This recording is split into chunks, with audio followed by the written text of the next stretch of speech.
All right. Here we are. Hey, we're live. Tuesday night. Tuesday night, Fish, North Georgia. We're here in the basement. We got a table here. We got Mr. Lee Strickland. We got Mr. Nathan Skinner. How's it going? Here in a minute, we're going to be joined by Mr. Dylan Smith. We are wrapping up and putting a bow on the hashtag 5 Bigs for Beasley benefit kayak tournament. Wrapped up on the 3rd, Sunday afternoon. We're just going to take a minute to thank everybody that made it possible and talk fishing. How it went, our experiences, where we went, what we did, what worked, what didn't. And again, we'll have Mr. Smith in here. He won it all. Man, did he win it all? He put up a bag. Oh my goodness. With a mega bag of giant bass. Yeah. Yeah. I'll get into when we get him on, we'll talk about like what his bag was in length and also in pounds, because Tourney X has that cool thing where it gives you your pound estimate. So yeah. But first off, it were heavy. It would big. It were big. 5 bigs. But really, that was the idea, right? Yeah. 5 bigs. Yeah, for Beasley. And he did He caught maybe more than 5. Yeah, I think so. But real quick, I just want to go through our list of sponsors. This is in no particular order, but everyone on this list just so above and beyond, just so generous, so gracious with their contribution. So Nomadic Flow Outfitters and Ryan Roth, Westbrook Supply Company, Fletch and Mike, Hammond's Fishing Center, the Dugout Bait and Tackle, Kayak Cushion, Alma Coffee. Those are my friends Harry and Leticia. Stealth Rod Holders, Rogue Fishing Company, and Fish Head Spin. That's courtesy of Josh Little. So thank you so much, Josh, for your help there. 1776 United Apparel Company. That's James Richardson. He came in last minute with 3 really generous gift cards for us. Really? People. Yeah. Sweet. Spot Choker and Rob Williams. He just gave us a mountain of underspins to give away, and that was just really cool. TH Marine, Chick-fil-A of Canton, Racetrack, True Grit Tackle, Fish North Georgia, obviously, Foster over at Chattahoochee Jigs, For Her Outdoor Apparel, and then Yak Rods. So nice. Just thank you so much, everybody who was involved in this, to our sponsors, to the anglers, all 63 people that signed up and fished it. There was a time there where we were hoping just to break 40. Yeah, and when we got over 60, I was super excited just because that for sure that was a big milestone for me as far as what the money raised was going to be. What was really exciting for me too was seeing Gene Jensen sign up, because I think obviously everybody knows who he is. Yeah, we were talking about that pre-show. Yeah, how important he is to the kayak fishing community, and one of my personal fishing idols. So that's just super cool to see. So I'll slide up in Christine Fisher's DMs next year. Yes, right. We can all donate to Christine. Right. Especially if the plans come through for next year, it's gonna be fun. So I think we're gonna have a good time. Yeah.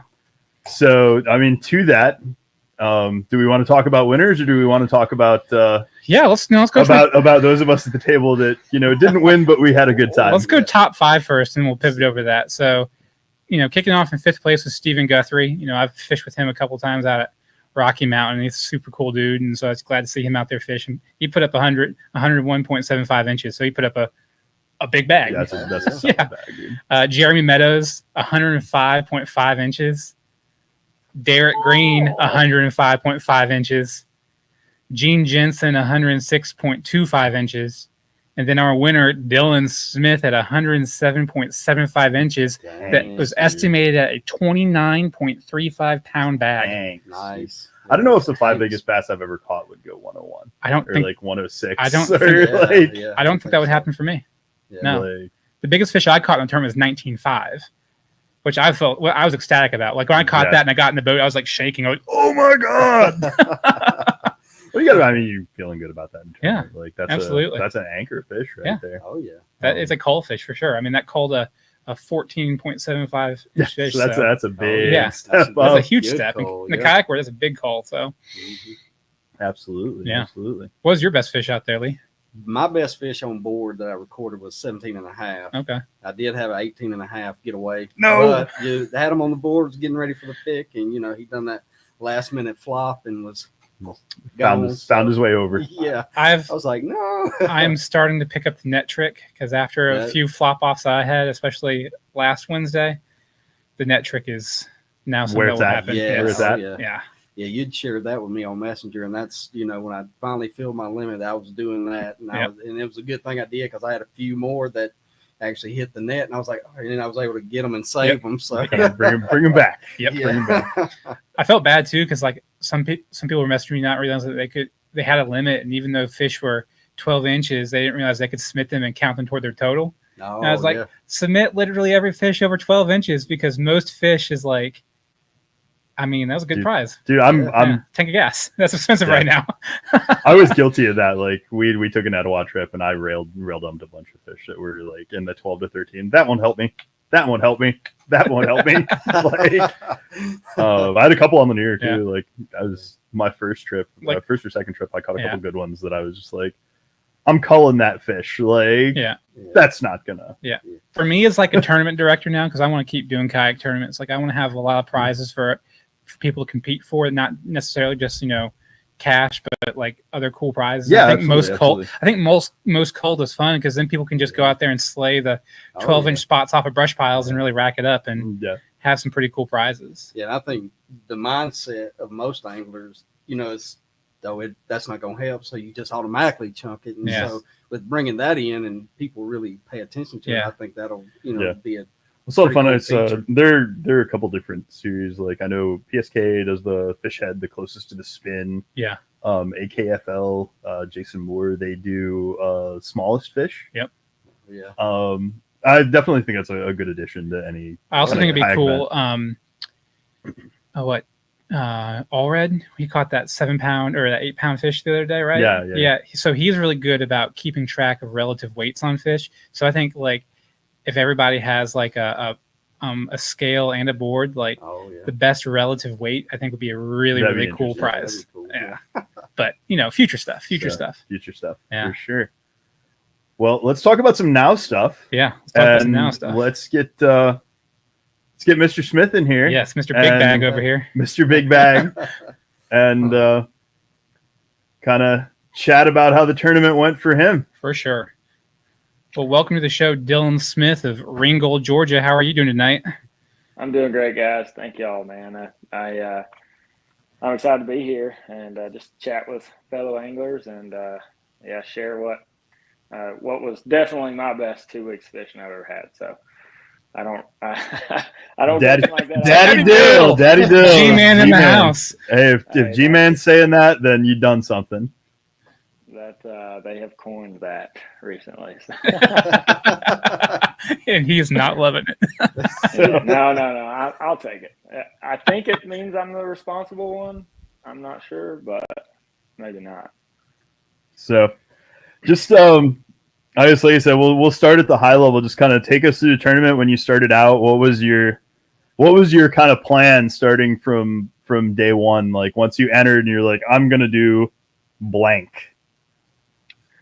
Man, I mean, I when I heard about it, I was really just excited to have something to kind of keep me busy. I'm very blessed to be a teacher and have summers off, and so this time of year, I do get to fish quite a bit, and I figured I would jump in it and see what happened. And I had gotten in about a week there where I was just fishing creeks. I was going out and hitting some local creeks here in the area, and just kind of catching what came along. And eventually I knew I'd be kind of getting a little bit more serious about that, about catching some bigger ones. And I knew that I've got to thank Jeremy Meadows for inviting me out there. Him and Joseph G-Man.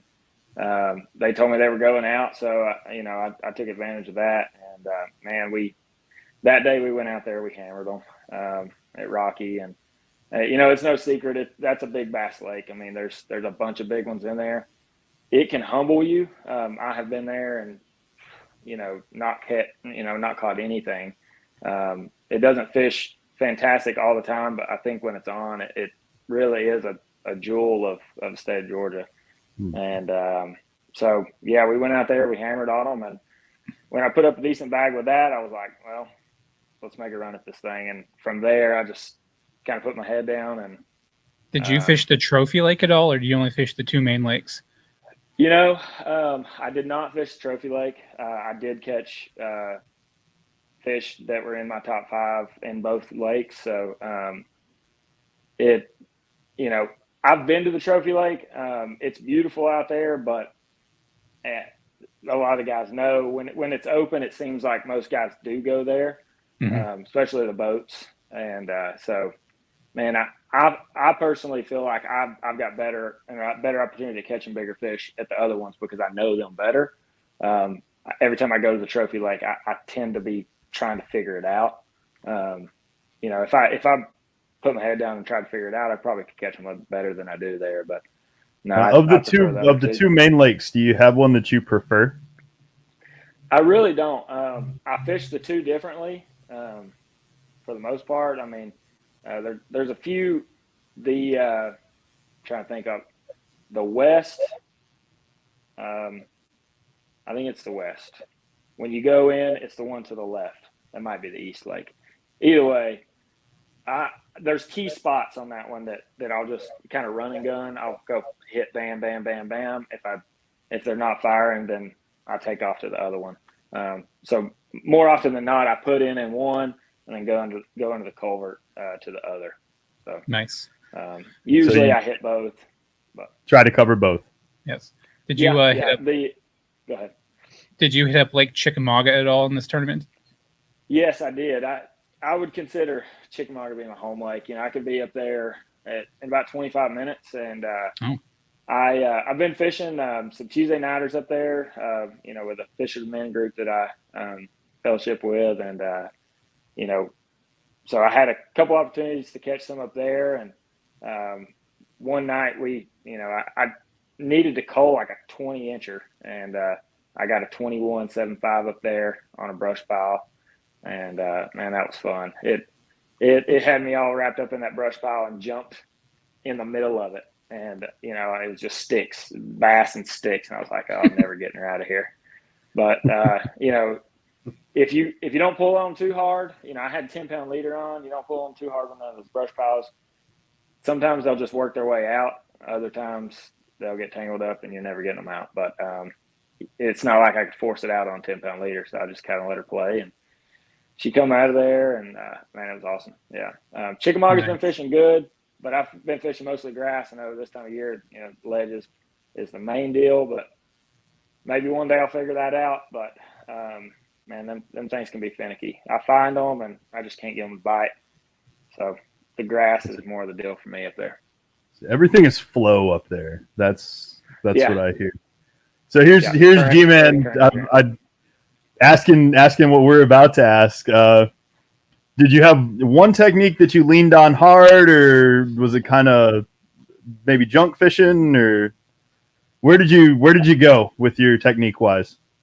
Finesse. I did catch some fish on swim jig and chatterbait, a bunch of fish in that 17 to 19 inch range. But I mean, by the time I'd culled all that out, every fish that I caught in my top 5 came on a shaky head, and mine too. It was one of those deals where, I mean, you could throw some other things like a drop shot, or a Texas rig worm, but man, I found that the shaky head is what they wanted, but for me it was a very specific presentation. Y'all were talking a little bit about wind drifting earlier, and I mean I almost had to wait for the wind to pick up, and once it would, I would throw it out there, wait till I felt rock or hard bottom. Really, I mean it didn't really matter whether it was hard, rock, pebbles, or trees, as long as I could just let the wind drag it over that hard bottom and do nothing with it. No shaking, no anything. Just let the wind present the bait. That's exactly what I had to do too. Like all my 5 fish came off a shaky head. And it was extremely slow, methodical fishing to get them. And it wasn't a worm. I'm not going to say what I was using, but I was not using a worm. I was using a worm. But a trick style worm. I'm a big fan of the net bait, that T-Mac. Oh, it's T-Mac's great. Okay. Man, it's I feel like it holds up a little bit better than a trick worm. I think it's a little bit longer as well, but it's got a fatter head too. So little if you're doing beefier, this, yeah. if you're doing the screw lock shaky head, you don't have to bite the tip off. Holds up better, yeah. I've been using the Reaction Innovations flirt worm. That's probably one of my favorite shaky head worms now. Okay. I feel like I'm behind the times with my worm selection. Like most of mine come on a Zoom trick worm as far as shaky head as well. And it's funny you said that about being specific, and you as well. Yeah. It was the same type deal when the wind picked up for where I was fishing at when I fished a linear that one day. It had to be right into the cover, and basically the wind, had to be blowing across it like it was dead calm. It just, they would not weren't having it. Yeah. I've heard that a lot this year on Lanier, that they've been, when it's good, it's great, but like when it's not great, it is just, it's a slog. Grind. More so than in the past. Yeah.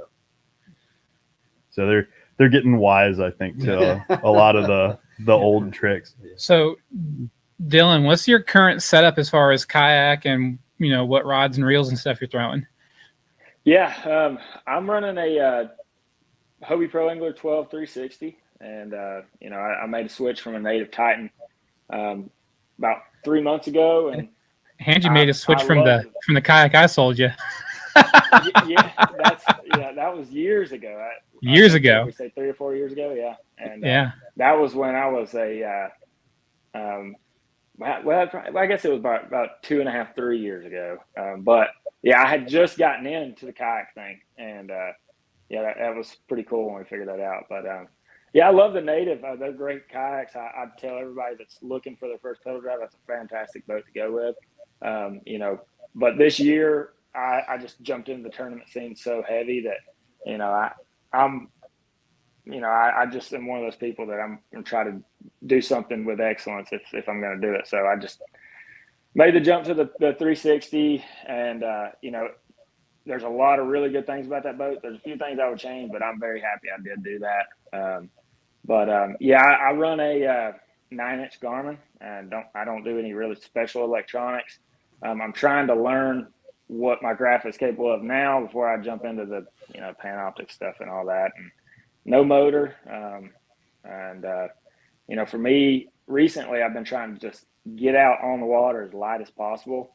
That way I can cover more water more efficiently, and in these hot summer months, not get so tired, and just try to keep things light as I can on that big boat. And I've really started to dwindle down the techniques that I'm taking with me, and I feel like that has put more fish in the boat for me recently than anything else. Do less better. To keep it simple, stupid, exactly. Kiss. Exactly. Yeah.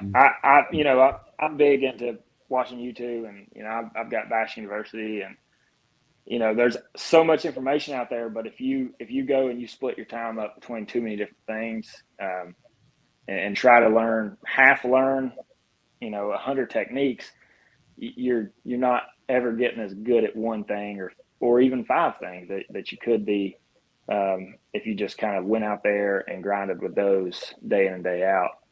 And I think that's been a big help for me recently. Awesome. I think that's good advice for anybody. Yeah, for sure. I think a lot of guys, you try to learn everything all at once, and you learn nothing. Yeah. And the packing light too. Because I come from a bass boat. Used to do. I'm the worst. I'm the worst. You just want to take everything, but get nothing accomplished that way, or you got clutter everywhere. So for me, I pack light not because I think of it, consciously, but because I really hate retying and tying new stuff on in the kayak. So it's like I am sticking to these 4 things no matter what. Yeah. I bring everything but the kitchen sink just so I can throw the same 5 things I have tied on. But I might want to change, and so it's important that I can if I want to. So Dylan, tell us about your little fishing partner there. You caught some bass that were bigger than your partner there. Yeah, that's Moose. That's my Dotson. He's 6.5 years old, and man, he loves to fish. I made pretty. We adopted him from a friend, and pretty early on, I made the mistake of taking his toy, his ball, putting it on the end of a fishing pole, and throwing it out in the yard with him. So now, when I take him fishing, if you get a lure close to his head, he's snapping at it. So. I do love taking. I mean, he gets pretty. I mean, really excited, especially when I'm catching fish, and he starts yipping. So I take him sparingly, but it's fun to take him out there. All the boats ride by, and they're look at that thing over there, little dog, and he got his little life jacket. Little dogs and tiny life jackets is one of my favorite things. Oh, it's one of the best. Yeah. He got a life jacket after he jumped into a lily pad field on Gunnersville out of a little John boat I had. So I felt like, he'll be all right running around without a life jacket. Well, he thought the lily pads were grass and straight took a jump right out of the boat onto land. But that's awesome. Was a Dotson size hole through a 20-inch lily pad, and he came up. And he ain't jumping out of the boat no more. It was so funny. Lesson learned. Yeah. Quick learner. Yep. Yeah. That's but funny. yeah, I've got 2 Dotsons, and the other one we found on the street about 8 months ago. So she's still kind of getting acclimated. My wife takes them out on the paddle board, and so she's getting there, but she hadn't quite went fishing yet. So we'll get her out there before too long. She'll be ready soon enough. No, then you'll have 2 of them. Then that PA 14 will fill up quick. Yep. Oh yeah. Yep. So awesome, man. Lee, what was your approach for the tournament? What did you kind of try to do?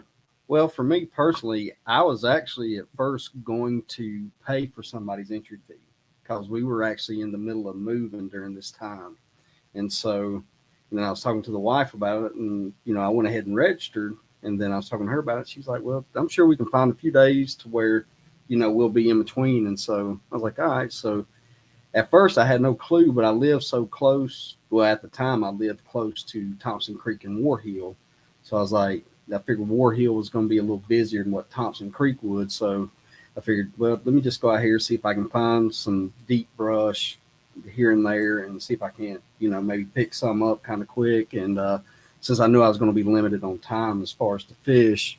So that's, I just kind of, the main approach was pretty much finesse just because of time-wise, and I figured I could at least get a limit, just going out there finesse-wise. So, and that's what, that's pretty much it, So, just on the grind from there? Yeah. Lanier mostly, or did you go anywhere else? Lanier twice, and then went out to Latham once. Okay. So, yep, that was it. How'd you like Latham?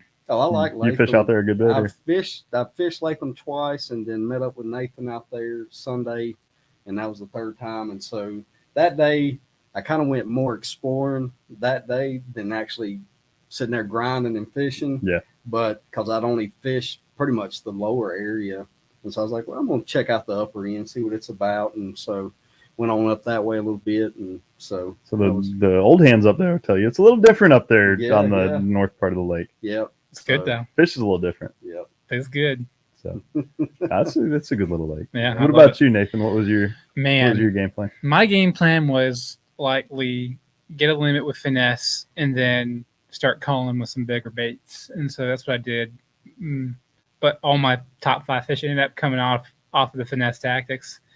I was fish. There's about 8 spots at Latham that I rely on. And I know exactly what you mean. I got about 6 at Latham that it's just 8 to 10 spots. That's where I'm going. I hit every time, and they all produced fish for me. But what's funny is like the areas where I was expecting to catch smaller fish, I caught the bigger fish, and then like on big fish techniques like jigs and stuff, I caught all the small fish. Like I caught a 13-inch spot on a massive jig, and I was just like, what are you doing, buddy? Getting fat. I thought I felt like a tick, and so I set the hook, and I felt nothing. So I reeled it in. I think I stunned the fish when I set the hook because like there was no fight. Like when you set the hook and it comes flying out of the water. Just about. But it got to the point where I was like, I'm gonna try some new stuff. So I went out there with a flutter spoon for a bit. Didn't catch anything on that, which I was kind of surprised at. Give it some time. Tried the spy bait. That was actually a lot of fun. Caught some fish on the spy bait. Like, spy baits. Latham is an excellent lake if you really want to learn how to play the open water game, like just out there in the middle of nowhere and still catch some. Yep. That's a good I place picked for up that. some of the Jim Farmer Emerald spy baits. Those things are sick because they're heavier, they're bigger. Yeah, so that's that 90 yeah, size, isn't it? I like those since they're heavier and bigger. I can throw them on a bit heavier tackle, which makes me a little bit more comfortable. If I can throw on something a little bit heavier, it makes me, is a bit better. And that was really good. I got to fish out there with my friend Sam a bunch. He was fishing out. He fished almost every day for a week and a half. And so it was his first tournament. It was cool to see him get excited about it. He was going hard. Yeah. How many days did you get in? 4. Dylan, about how many days did you get in to sack up all those fish? I'll be embarrassed to tell you. 1, Man, 2. it was probably closer to 10. Wow. I mean, Nice. That's good. But nice. I wasn't fishing big bass fisheries every day. Some of those days I was just going out just to have some fun. But like I said, I mean, I'm very blessed to have as much time this time of year as I do to fish. And you got to go when you can go. Yep. Hey, I mean, listen, at some point I'm gonna be doing paperwork for work, so I'll be wishing. So are you gonna start coaching? Are you gonna start coaching the local high school bass fishing team up there? Well, my high school does have one. I am a junior high teacher, so I teach 8th and 9th grade, and one of my 9th graders that I hang out or talk to in the hall quite a bit. He's on the team, and I think they're doing pretty good right now. But that is something that I'd be interested in learning more about. Was Bass Nation has that juniors division? They do have a juniors division for like 13 to 15, something like that. Yeah, I think kayaks are a fantastic way to get young kids into fishing because it's absolutely it's cheap. I mean, like you can put a kid in any safe boat, give them a life jacket, and a chaperone, and they can have a blast, man. We were at Hard Labor last year, and they had a high school kayak thing going on, tournament thing, right? Which was a little surprising. I was like, really? Like that's growing, cool. Man. It's growing faster. Yeah, absolutely. Yeah. I would love to see more of that happen, and that's awesome. If I would have had that opportunity in high school, I would have. It's like the most commonly spoken phrase among people that we have on the show, in the shop, whenever we talk about high school bass fishing. Is like, man, when I was in high school, if that had been a thing, like I might have got better grades. Me too. Like, yeah, exactly. Me too. Like if I'd have had being able to go fishing, like hanging over my head. Ooh. Yeah. Heck yeah. That's awesome, man. Some of the boys are fishing a lot, so maybe I don't know. Maybe they have worse grades. They're out there, man. They're committed. Yeah. They're committed. It's awesome. Eric Beasley was an A student, and he was out there all the time. Also, didn't have a girlfriend though. All the time. Fishing was his girlfriend. Yeah. Hey, those big girls liked him. They did. And Big Spot Bass loved him. Dude. Yeah. Kid. I've seen some of his pictures. He was casting. Kid could fish. So, I think that we definitely caught some bigs for Beasley. We did. Sure. A bunch of people caught some bigs for Beasley, and like a bunch of people were kind enough to sign up, fish, and just enjoy it. And a bunch of people won some good prizes. Like that was my favorite part, was doing the raffle, because I was going through and doing the randomizer for it. It was like, oh. And it's just super cool seeing how like some of the prizes lined up. And dude, I was glad that I got the kayak cushion, because I've actually been thinking about like getting one for a while. Oh, yeah. And usually like I get like the Yak Attack GT cleat. Like I want the cup holder and I get the cleat. I've got like 3 of them now. Or I'll get or it's like I pro staff a little bit for stealth. And so if we have a stealth prize pack, they're like, the stealth rod holders go to Paul. I'm like, just put them back in the pot. Call somebody else, please. Like, they can enjoy having awesome stealth rod holders. I already have more than a few. I thought this was a cool event. One, it was my first time TDing a kayak event. And so doing the online one was awesome just Yeah. to get my feet wet in that, and something I want to keep doing for sure. But then just seeing how many first time kayak. Yeah, no, we had a lot of first time participants. Yeah, for that sure. was a lot of guys that weren't necessarily like salty. Yeah, and I think like, that's tournament fishermen. That's good because it gives us an opportunity to learn how to do CPR correctly. Like, Yeah, it was a Well, learning everybody's a beginner. opportunity for some people. Everybody's a beginner, Yeah. like at one point, right? I had to relearn last year. Like we changed to KBF rules, like about hand placement and whatnot. I got so many fish DQ'd. Right. Like the big thing that I learned too was like I thought the sticker on the catchboard fence is a pro move. That made my life so much easier for people to have stickers on there. I was like, you guys are the best. Thank you so much. Yeah. Like, yeah. Oh, dude, no, I've judged fish a little bit for GAKFL, just helping some of their events. Dude, it is when you got one that's a little borderline, like, and you feel just like terrible, like, oh no, am I gonna have to penalize this fish? Like, oh no, like, am I gonna have to DQ this fish? You're just like hoping that every picture is perfect. I think I only had a DQ. You don't have to do anything. I only had a DQ 2 fish. No, 3 fish. One, the picture was too blurry. One, the identifier was cut off, and then one, the mouth was slightly cracked, and it dropped it under the tournament limit. And so that was kind of a bummer. But most everybody followed the rules really, really well. Yeah, dude. People that had questions asked the important questions, and as a TV, well, like we had a lot of like first time guys. I thought that like posted stuff that were like, man, that's clean. Like, man, like I don't put up pictures that are that good. Like, and then like I think the other big important thing was over communication. Like if an error happened, I shared it with everybody to say, hey, just make sure you're doing this. Like, gonna reiterate it. So, just kind of get everybody. Shout out to you guys because I thought it was a very well put on event, and for such a great cause. And the online tournaments that are ran, I guess good online tournaments that are ran well are kind of hard to come by in a lot of circumstances, but they're fantastic for new people. That's how I got into it last year. Is I did 2 online tournaments toward the end of the summer, and man, I was hooked at that point. Deer season went through, and January rolled around, and I jumped right in it, man. And I don't fish that many online. I did that. I'll have to start doing more. I did that dugout online series 3-4 months in a row, and I was hooked after that. Those were amazing, and I really hope they do them again this fall because they were so much fun. I know we might have to crank up like a Fish North Georgia online series. I think we absolutely should. That'd be cool. I think that'd be super cool. Well, that's a great segue and a great pivot, I think, to talk about what we want to do for this in the future, right? Absolutely. Dylan, you want to hang around for that, or? Yeah. We'll get his take on it. Yeah, we'll get your take on it. So this obviously was the inaugural Eric Beasley Memorial Kayak Bass Fishing Tournament, and it will become an annual event. So I'm really looking forward to the second annual tournament next year. And Paul had I had an idea, then Paul added on to it with an even greater idea. My goal next year is to run it as either a 1-day or 2-day event on a body of water. Ideally, I want to do the chastity and a small segment of linear, just because that's what Eric grew up fishing as a kid, coming down the river with his dad. And so that's my plan as far as a 1 or 2-day event next year. I'm going to do that in the summer. And then, I think you got to keep it in June, man. I got to keep it in June. You got to keep it in June. Yep. And then the tournament, that in-person body of water tournament, is going to kick off an online tournament too.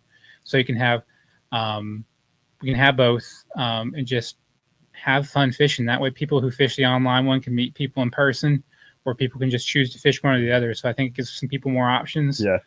Gives you a chance to double dip. And then my goal is to grow this tournament into a trail tournament for one of the bigger trails. I think that'd be super cool.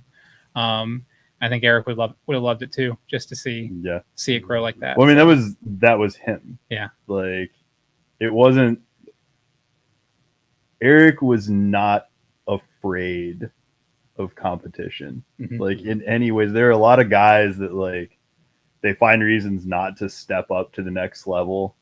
They say, "Oh man, like the guys that are like in such and such trail that's above me are so much better. Like, I couldn't possibly."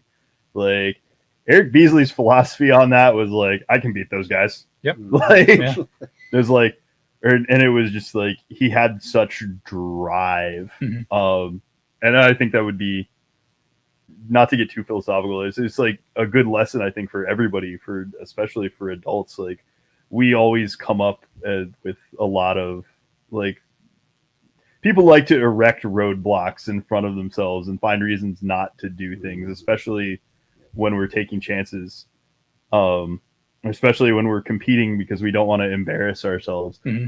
And he was the exact opposite of that. He had a lot of confidence in his ability, but he also, his mind, his philosophy was like, if you want to be the man, you got to beat the man, right? Like, woo! Like, and he wasn't an Iconelli guy by any stretch. Like, he wasn't a big celebrator when he caught fish or anything, but it was just like, I'm not going to get where I'm going. I'm not going to be the best if I'm not like constantly moving forward, constantly seeking that next bigger challenge. Yeah. I think that's kind of an important lesson. And it's something that I think about too. Like when I do these tournaments, like, yeah, like I finished in the middle, but like I had goals that were lofty. Mm-hmm. Like I'm not afraid. Like what's coming in. Like that. Like someone's gonna go like to a big bass lake and really put up a bag, and you gotta full Daddy Dill. And yeah, right, full Daddy Dill. But that's the thing is like, hey, you go out there and you give your best. Yep. And you do your best. You go do what you know how to do the best way you know how, and you let the chips fall where they may. Yep. It's like one of my buddies would be fond of saying, like, you can do like your half of the equation perfectly. The fish still has to hold up his half of the equation. Yeah. Like, no, I learned that competing in the 444. Like the 444 is such a great casual tournament group to compete in, just to gain some competition experience. And it's just like, when those are so fun. You get dialed up in a group with Kai Wong. You're like, well, I'm about to lose, but let's see if I can beat him. You never know, though. Like, I won a round on Bear Creek against people that were, I mean, objectively probably better fishermen than me. Sure. But, I mean, you can just sometimes you can be the guy that hits it that day. Yeah. And just you make the right decisions and like it works out. Yeah. But no, I'm so excited for the future of this event. I shared with these guys before the show that actually on Sunday I got off the lake and I ran into Mr. and Mrs. Beasley at the gas station, and I got to share with them just how well the tournament has gone, and the plans for it in the future. And you could just tell how excited they were for it, and just how thankful and appreciative and blown away they were by the support of the kayak fishing community around here. So I just want to say kudos to Fish North Georgia, the anglers that are involved in Fish North Georgia, and our fishing community. I mean, everyone from the bass tournament, people that bought raffle tickets but didn't participate in the bass tournament, the kayak fishing tournament, the future plans for the electric only tournament, like everyone that's involved in all this, you guys are doing something so amazing. And in particular, it's so appreciated by the Beasley family. You guys just have no idea how much it means to them. So thank you guys so much. Absolutely. Yeah. I don't know. You want to kind of bring it in for a landing after that? That was nicely put. Let's bring it in for a landing. So, Dylan, thank you so much for joining us. Yeah. Again, congratulations. Yeah, it's great to meet you guys. Yeah, and congratulations to Gene and Derek Green as well, right? I mean, they put up some big competition for Dylan, and Dylan was able to hold them off with some big fish. Yeah, when did that 107 fish come? Like, was there some drama there? Yeah. So that was on a Saturday, and I had got to the lake, and my buddy Steven Guthrie, he's like, I think you're going to be in second, man. I was like, oh, are you serious? He's like, yeah, Gene's out here, he's catching them, and I know, man, Gene's a great guy. From I kind of learned a lot about fishing, about how to fish from his channel. So if y'all haven't seen that, go check out the Sloop Master. But I had never met him before, and I rolled right by him and said hello. I don't know if he knew who I was, but right after that, I talked to Steven, and he said, yeah, I think you're going to be in second. I'm like, man, because Gene knows who you are now, buddy. I knew it was coming. Yeah, I knew it was coming. And man, I was like, man, I got to catch. I started fishing hard, and I broke off on a big one. I was like, man, they're biting. And I hooked up on 22, man, and that 22-incher got in the boat, and I was like, that might do it. We'll see. We still got one more day, but what's crazy is that one. And there was a bunch of, I mean, there was a 3-way tie for big fish with 22.5, so I had to dig into the KBF rules to figure out what a tiebreaker is. So it was the next biggest fish, which you had with that 22. So the 22.5 plus a 22 that's something. That's stout, dude. Yeah. Well, and I'm not the only person that caught them good out there. I mean, there was more people over 100 inches than I thought there would be, and I mean, there's some really good fish all across the state, but it just goes to show you what. When one lake pops, that's how it can be. It can go next level for sure. That lake is about to get busy. Because any of those guys that were there could have caught me, no doubt about it. I don't know, man. Like I feel like that one punishes people enough that there are a lot of people that go there like got stars in their eyes. They're gonna sack up and they go get their butt kicked 1 or 2 times and they go somewhere where they can catch fish. Yep. Well, and there's been some tournaments out there that have completely there was one in particular that not 32 people didn't catch a single fish. Wow. So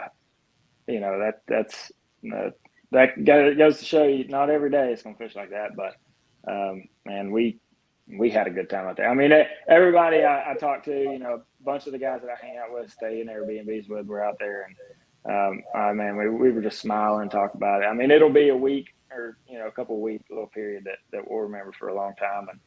And man, I'm just blessed that God has blessed me with those memories, because it was fun for sure. But yeah, awesome. You guys doing this tournament, that was big shout out to y'all, and big thanks, because I think it's awesome what you're doing for the family and for that scholarship.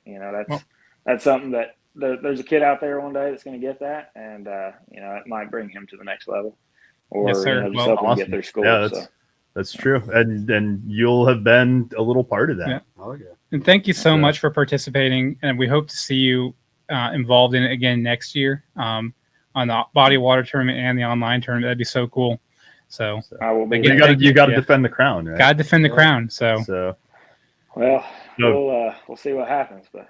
Yep. Yeah, it'll be a good event. I bet it'll be a bigger event next year, because for sure. And Dylan brought up a great thing that I can't believe we forgot to mention, is the scholarship. So once we get everything finalized, we have, as Fish North Georgia has some work to do as far as the scholarship. But once we get that finalized and we can share some of the details, we will be sharing the details about that process and what it's going to look like. And I think I just can speak on behalf of Josh and Danny and Andrew and Paul. We're beyond excited for what the future holds for the Memorial Scholarship for Eric. Absolutely. Yeah. Like, it's going to be big, and it's going to get bigger. Oh yeah. It's going to be amazing. It's again, like very early on when we started talking about memorial events and like those things, like it was one of the first things I said to Danny was like, it can't be something that we do one time. No. Like, it has to be something with legs. It has to be something with staying power that makes the impact that Eric made on us, on others, and gets them into fishing and really uses that as a platform to help, young men, young women find a way to better themselves, to go as far as they can, to find out how good they can be, the way that Eric dedicated himself to finding out how good he could be. Yep.